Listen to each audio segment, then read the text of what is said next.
Hey, everybody, welcome to Locked On Longhorns. Jonathan Davis, your host. Today's episode will be a little bit different. So, yesterday, I recorded a great conversation with Josh Neighbors, our host of Locked On Big 12. And on today's episode, you will hear that conversation after my first segment, where I do some brief spring practice takeaways from the fourth spring practice that took place yesterday on Tuesday, March 21st. And then immediately after that conversation with Josh Neighbors will play. It does get a little wacky at times. My internet gave out on me, it betrayed me. So there's a few times where it glitches a little bit, but you're more than capable of hearing everything I'm saying, or at least trying to say, about Rodney Terry, this Texas men's basketball team, and then the quarterback conundrum that the media is trying to create at the University of Texas. So hope you enjoy the first segment, and I hope you enjoy the conversation with Josh Neighbors. Getting into the quarterback situation at Texas, Maalik Murphy returned as a full practice participant on Tuesday, March 21st, in the fourth spring practice for the Longhorns. I guess the week off that they took for spring break was really beneficial because we saw Maalik Murphy come back and participate. We saw Jonathon Brooks come back and participate. And then we saw Isiah Neyor come back and run routes on air. But he looks like he's on track to be a full participant moving closer to the season. And I think Maalik Murphy coming back as your quarterback too is good for all parties. And everybody that watched him mentioned a significantly more compact throwing motion. That was a concern coming out of high school, that, his mechanics and his throwing motion were a little elongated, and how long would it take him to clean that up to be able to be a viable quarterback at the University of Texas? Well, it seems like since he's been here, that's been something that he's really improved upon, because everybody mentioned that, being a big difference in the throwing window, in the viewing window yesterday for the quarterbacks. And like I said, I think it benefits everybody involved that Maalik Murphy is back. One, it benefits Arch Manning because it takes pressure off of him going into his true freshman year. Like I said, without Maalik Murphy, or with Maalik Murphy at quarterback 3, we were one hit away from Arch Manning having to be our starting quarterback this year in his true freshman year, which we know is not something that he wanted to do. Now you can slow play it. You can develop Arch, take your time with him, be patient with him, because you're not expecting him to hit the field for you this year. I think it's really good for Maalik Murphy on a personal level, because we're not sure who's going to be the starting quarterback at the University of Texas next year. We know this year it'll be Quinn Ewers. If it's Arch Manning, most people would presume that Maalik Murphy would transfer to get his shot somewhere else. But at quarterback 3, you're not likely to get that shot. We saw last year, no quarterback 3 played for the University of Texas. Maalik Murphy has not thrown a pass yet at the University of Texas.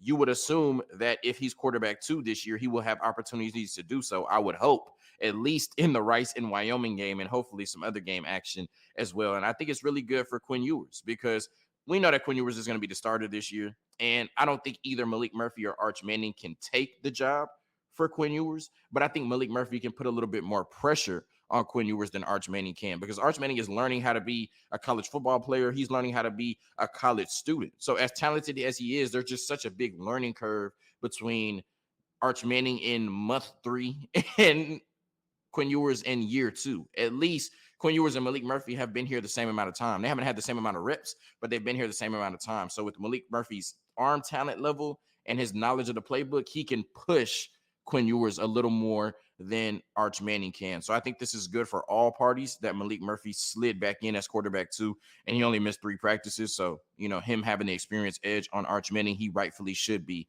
the quarterback 2 right now. Jonathon Brooks came back, and he was your number 1 running back in the rotation, with Jaden Blue and Cedric Baxter following that at 2 and 3. So it's really good to see Jonathon Brooks back. At least right now, we have some clarification in the running back pecking order. Jonathon Brooks is your running back 1. It'll be interesting to see if there's a battle as intense as the quarterback 2 battle is looking right now. I think Maalik Murphy will hold on to it if he stays healthy, but there is a battle at least between Arch Manning and Maalik Murphy, where there'll be a similar type battle between Jaden Blue and Cedric Baxter, because I think that, this team will try to use 3 running backs like they did last year, but I also think it will look closer to the Bijan, Roshan, and then Keelan Robinson kind of, pecking order of touches we had last year, where it was Bijan, Roshan, and then Keelan way down here. I think it'll be the same way this year. It'll be Jonathon Brooks, running back 2, and then running back 3. So will that running back 2 be Jaden Blue, or will it be Cedric Baxter? I think you can make the argument for either one going into the season for the Longhorns. And then Isiah Neyor returned to the practice field. He was running routes on air, but like I said, he won't do anything full contact in the spring, but he is on pace right now to be fully healthy for the season. And what you have at that boundary receiver now, when you talk about, we were missing a big body receiver in last year for this team and Quinn Ewers, and now you have A.D. Mitchell, Casey Kane, and Isiah Neyor as your three-man rotation on the outside. It's scary at the wide receiver position for Texas. That's not to mention Xavier Worthy and Jonte Cook on the other side, and then DeAndre Moore and Jordan Whittington in the slot, who all have gotten rave reviews since spring practice started. So, a lot went on. A lot of players stood out. A lot of different drills were done. But I thought the biggest storylines from the fourth spring practice and their first spring practice coming back from spring break is that you had some really good news on the injury front. Once again, Maalik Murphy coming back, being a full participant, being your quarterback 2 behind Quinn Ewers. Jonathon Brooks coming back, being your running back 1 ahead of Jaden Blue and Cedric Baxter. And then Isiah Neyor at least participating in some capacity in spring practices. Now we're going to get to that conversation that I had with Josh Neighbors about Rodney Terry, this Texas men's basketball team, and the quarterback room at the University of Texas. Hope you enjoy it, and hook 'em. Why has Rodney Terry not been made the head coach yet of Texas men's basketball? We explore that, and also inside Texas run to the Sweet 16. Can they go to the Final Four? Can they win it all? Jonathon Davis is here to break that down. It's coming up next. You are Locked On Big 12, your daily podcast on the Big 12 Conference, part of the Locked On Podcast Network, your team every day. Josh Neighbors here, Locked On Big 12 podcast, brought to you all today by the FanDuel Sportsbook, America's #1 sportsbook. Jonathon Davis is here from Locked On Longhorns. No, it's not spring football talk. It is basketball talk. Longhorns in the Sweet 16. Jonathon, first thing, why is Rodney Terry not the head coach of Texas men's basketball? No interim, straight up head coach. Why not? I have no idea. And I think that he's done plenty enough to earn the job. I mean, he's won 75% of his games. He's won a Big 12 tournament championship, first Sweet 16 since, 2008. And honestly, I think if we were talking about any of the other 15 schools that were in the Sweet 16 right now, given what Rodney Terry did, they wouldn't have him out here coaching for his job every game, 4 games away from a national championship. But, this is Texas, and we can get whoever we want. And, we got to hold out and make sure we're hiring the right coach. So, I think it's disrespectful at this point. I think it's become a distraction to the team. In every press conference, they have to answer about Rodney Terry's job security rather than, answer about basketball and focus on basketball. And I know there's some Texas fans saying, oh, well, just wait till the end of the season. The team is playing hard right now. You don't want to mess up anything. Just wait till the end of the season. They'll figure it out after the season. That's fine. But this is still a human being we're talking about that deserves job security and deserves a contract. So I don't care how hard the team for him. I don't care what you think will be messed up if they give him a contract. He deserves job security. He deserves to coach in the Sweet 16, knowing he'll have a job in 3 weeks. And the fact that the University of Texas has decided to string this out the way they have is very disrespectful to Rodney Terry.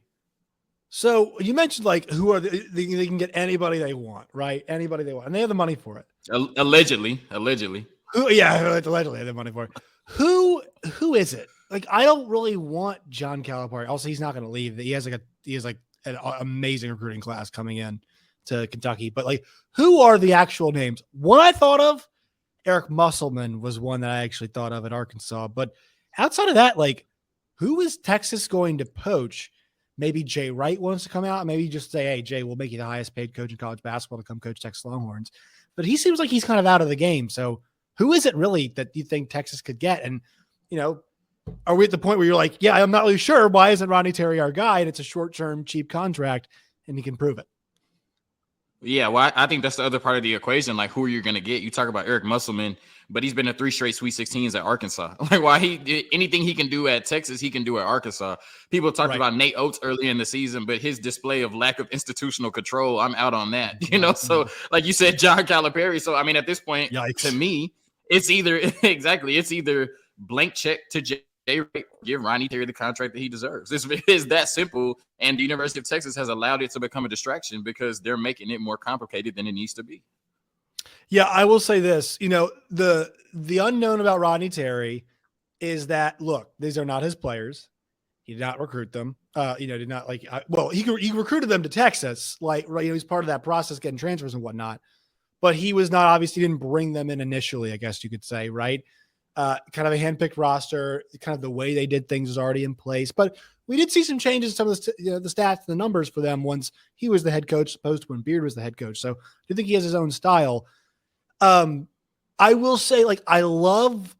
He seems very in the moment. He's used that phrase about, just where your feet, being where your feet are, and he's used it all year.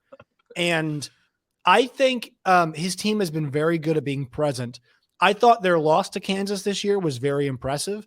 The fact they went to K-State, beat them, and then, basically 48 hours later are now in Fieldhouse and are just going to the wire with Kansas. I think it shows you that, like, they're not a team that dwells. They very much move on to the next thing. They did a good job of that. They're very good at moving on from mistakes. I thought they managed that Penn State run perfectly in that game. People were like, Texas on the ropes. They were fine. They were composed. They retook the lead very shortly and tried to give it away at the very end there a little bit, but they held on to it very impressively. I think this team, while old, the leadership, I think, is the number one thing that they have it internally, but they also seem to get it from their coach as well. Their coach seems very in lockstep with the players.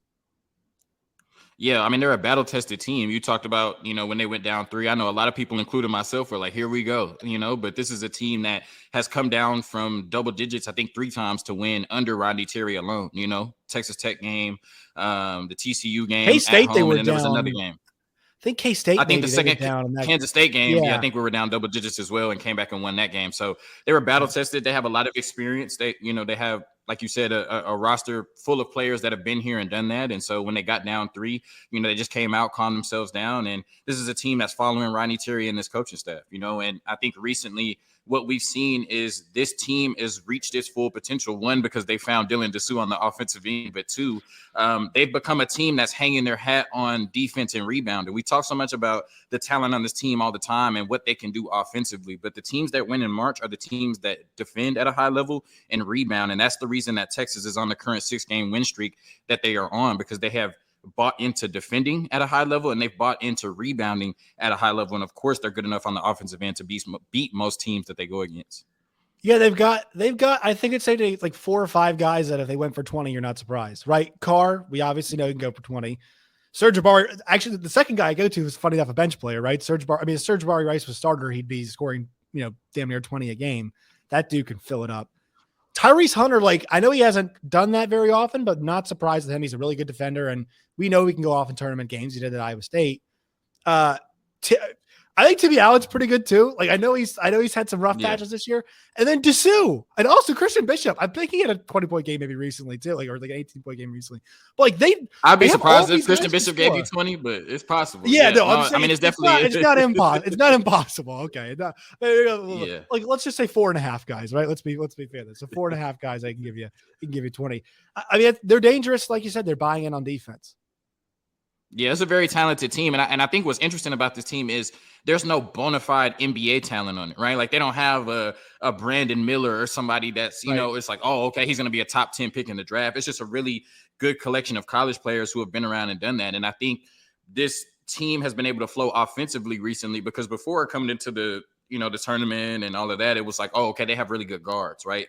They have one of the best trio/quartet of guards in the country. But now you have a team that can really score on you inside out, right? They can go into the paint and score 70% of their buckets in there with Dylan Dessou or Christian Bishop and still, pass it back out to the guards that we have. And so, yeah, it's a really good collection of talent. Like you said, it's 4 to 5 players on this team that could lead the team in scoring and would not be surprised. But I think really what's changed this team and what has them on the 6-game win streak and what has them as legitimate national championship contenders is their attention to detail and the effort they have put on the defensive end of the ball and around them, because they were able to score all throughout the season. We saw them put 100 points on Kansas State. We saw them score 80, 90 multiple times. But when they were doing that, I thought this team's ceiling is probably the Sweet 16, because they're not defending at a high level and they're not rebounding. Their last 2 games before the 6-game win streak, they were out-rebounded by 30 combined to Baylor and TCU. So as good as they were offensively, this team had a ceiling. Now the way that they're rebounding and now that the way that they're defending, coupled with what they have on the offensive end and Rodney Terry's offensive adjustments, this team is a legitimate national championship contender. Yeah, I mean, Marcus Carr too, he is, I've been saying, I feel like he's just going to shoot him out of a game. It's not really he has at times this year, but really recently, I mean, you look at the whole body of work this year. His numbers are up shooting wise, basically from everywhere, every point of his game. He is up from last season. He is up from the floor. He is up from three. He is up from the line. His turnovers are down. His rebounds are up. His assists are up. His scoring is up. Like everything you would have wanted from Marcus Carr this year has gotten better. And as much hesitance as there was with him as the trigger man at times, and like I know he had 3 for 15 against TCU and a 2 for 10 against Oklahoma State, but like he is. I think it doesn't feel like he is the offense. He feels like now much more of a part of the offense, maybe the main cog in the offense as opposed to the offense. Yeah, well, I think at times you had to rely on him for scoring. You had to rely on him to be your dominant scorer. But I think, he's just we're seeing that maturation, not only as a person, but as a point guard in Marcus Carr. And I think we've really seen that this year, even though he has his nights where he's not going to shoot well. And this Texas team is very inconsistent. We've already seen it in 2 games in the tournament where they shoot 50% from 3 one game and then come back and shoot 7% from 3 in the next game. But I think the good thing about Marcus Carr is he's doing a good job of being decisive, right? When do I need to attack as a scorer? When do I need to get my teammates set up as a playmaker? And what I love about Marcus Carr and really the rest of this team, you mentioned it earlier with Tyrese Hunter, when they're not on offensively, they still defend at a high level. And so even when Marcus Carr is not scoring at a great clip or he's missing his shots, he's still going to get his teammates involved and he's still going to defend at a high level. And to me, that's the maturation of Marcus Carr that you've seen as a point guard this year. He can still affect the game and be a winning basketball player even when his shot is not falling. That has never been the case for Marcus Carr prior to this year.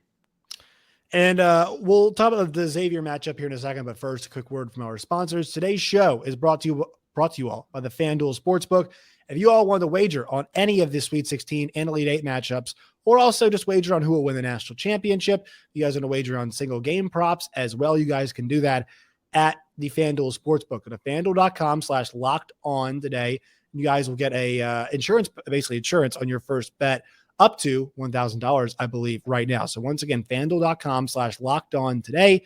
Make every moment matter more with the FanDuel Sportsbook. All right, so what are we expecting here from this game against Xavier? Xavier's a very good offensive team. They shoot the 3 very well. They like to get up and down. So I actually think this is a game where Texas, like you mentioned, they have to hit the glass, but they're going to try to slow the pace down of this game, right? I feel like Texas, they can push if they want to, but they really are kind of a good half-court offense. Like that is where they can do some damage because the different facets, as you mentioned, guys who can attack, guys who can shoot, guys who can play in the post, they kind of have a little bit of everything. And so that kind of that balanced breakfast, slow it down, run our offense might be the game plan here. You agree? Yeah, I think it's going to be very interesting to see how Rodney Terry plays it and his coaching staff. And it's good that you have a week to prepare for Xavier rather than, the limited amount of time you had to prepare for Penn State after Colgate. But I think the benefits Texas is the teams you've played thus far, and it's kind of become a tough slate when you look at Colgate being the best 3-point shooting team in the country, Penn State, what they're able to do with their 3-point shooting and their passing. And then now you look at Xavier, a team that averages over 80 points, averages, I think, 19 assists a game? They average a lot of assists a game. Yeah. Like you said, they like to get up and down the floor.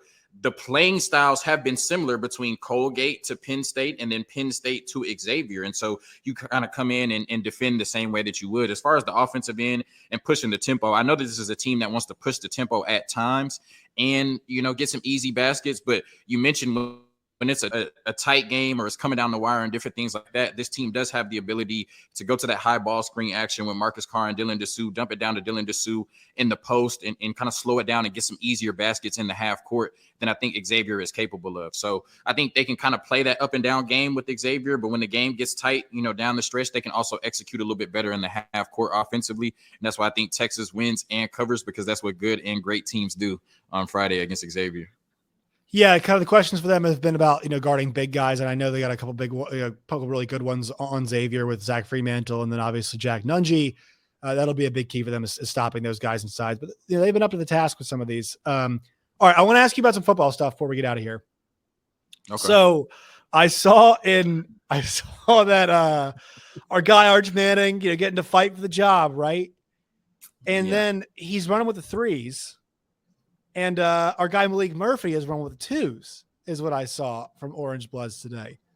So, this is kind of what I thought would happen anyway. I thought it'd be, if you're going to have one guy challenge the job, it should be Maalik Murphy because he's been around, knows the system.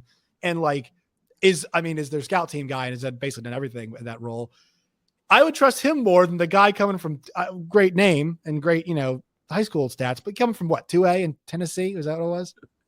Was that what it was? 2A high school? Louisiana. Yeah. Louisiana, whatever the hell he was. 2A high school football, Louisiana. Yeah. So and look, I'm not saying he's not going to be good, but come on.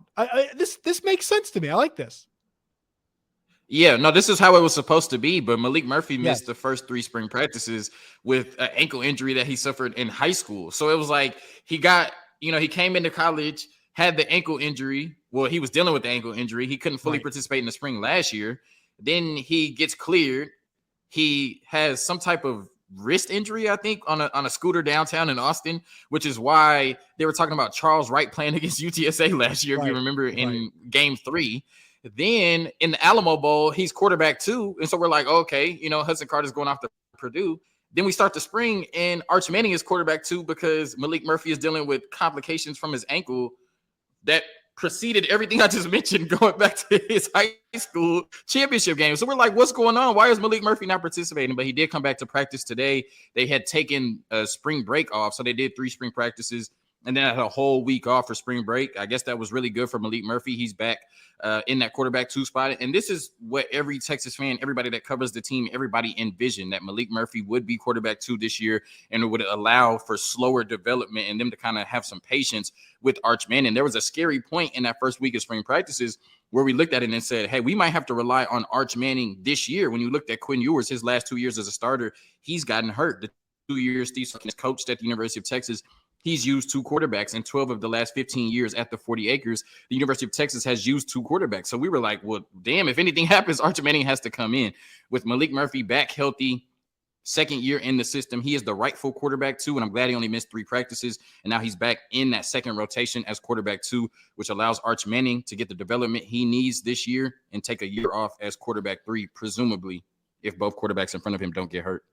Yeah, man, that was the thing. Is I guess Maalik Murphy at one point was QB3, then he was injured, then he was QB2 for a second, then he got hurt. Then I remember somebody saying he did some stuff with the scout team. I forgot if he was doing anything or not. Then he's QB2, like you mentioned in the bowl game, and then now it's like, all right, what's happening? And now he's back to QB2 again, right? And so it's like, if I know it's been all over the place, but still, if I had to pick somebody, because I feel like his familiarity to push Quinn Ewers, you don't want somebody who's having to learn how to play college football and also having to learn a new system. So I would take the guy who's been there for a while, and hopefully he knows the playbook at this point because he's been sitting around studying for so long. And like I said, and like I said, based on the first week of spring practice, you were in a position where you were one hit away from having to rely on Arch Manning in what many people think is a Big 12 championship or bust type season to win games for you this year. And I'm not sure, because neither one you pass in Maalik Murphy or Arch Manning. I'm not sure which one is better to come in and win games for you this year if need be. But, Maalik Murphy has the experience edge. Like you said, he's not learning how to be a college football player. He's not learning how to be a college student in his second year in the system. So, yeah, he spent enough time off the field to at least know what Steve Sarkisian likes to do in that playbook by now, hopefully. All right, Jonathon Davis of Locked On Longhorns, where can people find you and your work and all of its variety? They can find me at John Zoe Ball. That's my personal Twitter, like Lonzo Ball, who will now miss another season. He has the most curious knee in professional sports. You can find me at Locked On Horns on Twitter. You can find me at Locked On Longhorns on YouTube. You can find me wherever the party at when Texas wins the national championship in men's basketball. Hook 'em. We always appreciate it, Jonathon Davis. Talk to you soon. Yes, sir.